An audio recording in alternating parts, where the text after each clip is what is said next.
MonsterVerse has introduced various gigantic beasts since its inception.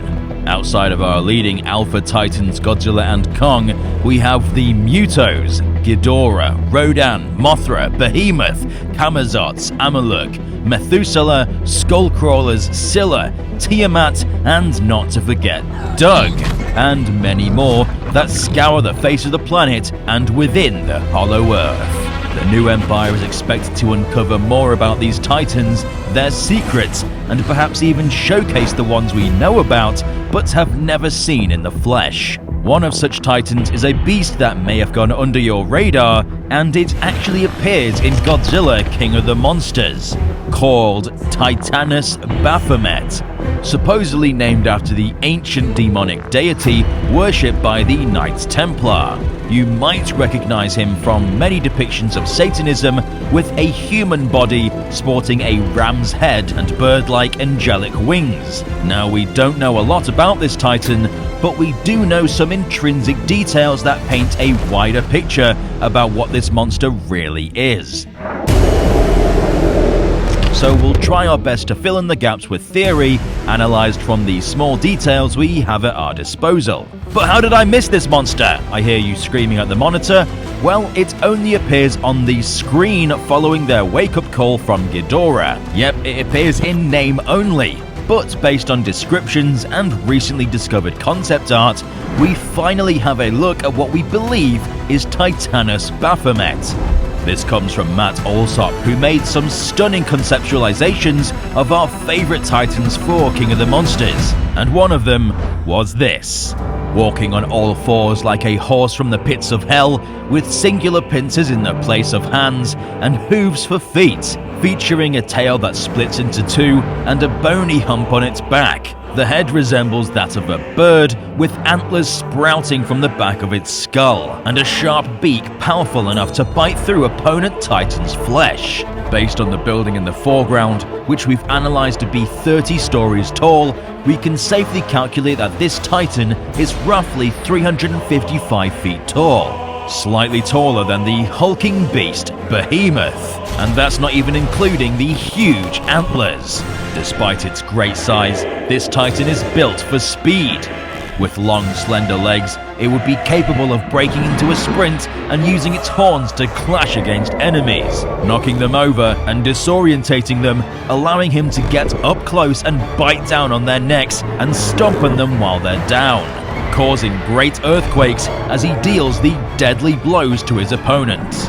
This ability to clash into enemies like that of a ram may be where it gets the name Baphomet, who conveniently has a ram's head. There's also something deeply hellish about the chains wrapped around its neck and body, as if Monarch anticipated its awakening and did everything in their power to hold it down. It paints a picture of the sheer panic they must have went through after Ghidorah's call woke the Titans from their hibernation. Overall, this Titan looks like it walked straight out of hell onto the surface to begin its apocalyptic reign over the planet. But where did Titanus Baphomet come from? Well, he broke from his Monarch containment facility Outpost 68, which is situated in Volubilis, Morocco, after Ghidorah's alpha call woke him up. Buried underneath the uncovered remains of a Roman temple located near the city of Meknes. Theories suggest that the Romans built these temples on top of the slumbering Titan in order to appease it and potentially even worship it, preventing it from ever rising up and destroying their city. This means that when Baphomet awoke, he toppled over and destroyed the ancient Roman ruins, which date all the way back to the 3rd century BC, taking history down with him as he arose. If Baphomet was slumbering beneath the surface of Morocco, it can be assumed that there is also a tunnel to the hollow earth, which Baphomet had been using to travel between the two realms. When Madison Russell used the Orca to call all the Titans to Boston, Baphomet was not present to witness the crowning of the new King of the Monsters.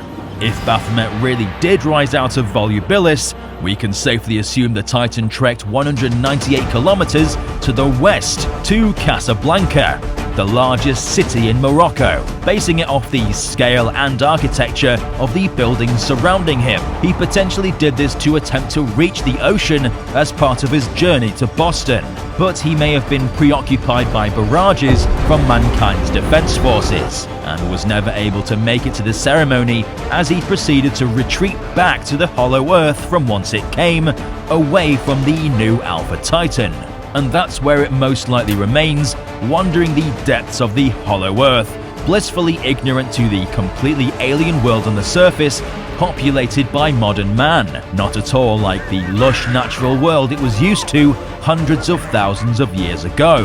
Perhaps it's even found more of its kind in the wild and has formed a new herd of Titanus Baphomet. Baphomet is an interesting monster because we really know very little about it, and whilst I've had to fill in some gaps with thesis here and there, I hope it brought this monster to life more than the simple text on the screen of King of the Monsters did. If this mystery titan really is Baphomet, it's a super interesting design that I'd have loved to see in the film, ramming into other titans at great speeds and brutally biting down on their weak spots like the ankle or neck in a way that may prove to be too brutal for these films' age ratings.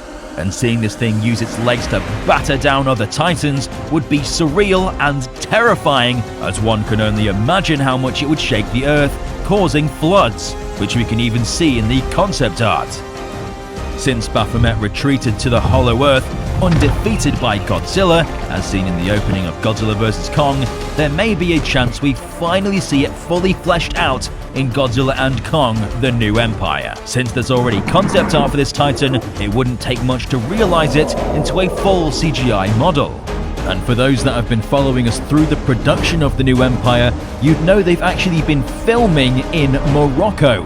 Yes, where Outpost 68 is based. So this could mean Baphomet returns through the Moroccan subterranean tunnel. I wouldn't be surprised if he is just one of the many new titans we're going to see in Godzilla and Kong, under the control of the Scar King. I'd love to see this thing brought to life. It's such a cool design, but will they? Only time will tell. If you'd like to see Titanus Baphomet in The New Empire, let Legendary know in the comments section down below. Be sure to give this video a Kong-sized thumbs up if you want more Titan breakdowns. October is going to be a wild month. We have both -1 and Monarch trailers coming, so subscribe and stomp the notification button to become a resident of Dangerville today, to keep up to date on everything Godzilla. I've been Alistair, and we'll see you residents in the next one.